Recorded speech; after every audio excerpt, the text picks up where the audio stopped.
এদিকে হাসপাতালের পর এবার ত্রিপুরায় বাংলাদেশিদের জন্য বন্ধ হলো হোটেল ও রেস্তোরাঁ। এক বিবৃতিতে ঘোষণা দেয় দেশটির হোটেল মালিক অ্যাসোসিয়েশন।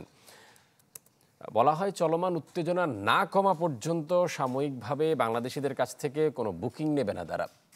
এর আগে আগরতলা ও কলকাতার কয়েকটি হাসপাতালে বাংলাদেশি রোগীদের চিকিৎসা দেয়া বন্ধের ঘোষণা আসে।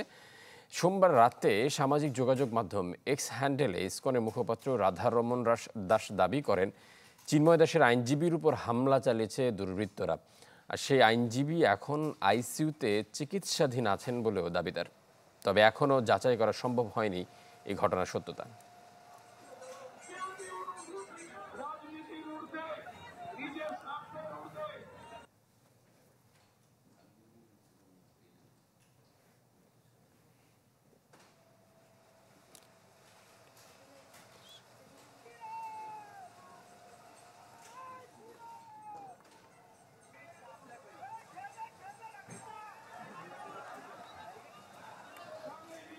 মিলিয়ন অফার ওয়ালটন ফ্রিজ কিনে পেতে পারেন 20 লক্ষ টাকা, রয়েছে কোটি কোটি টাকার নিশ্চিত উপহার।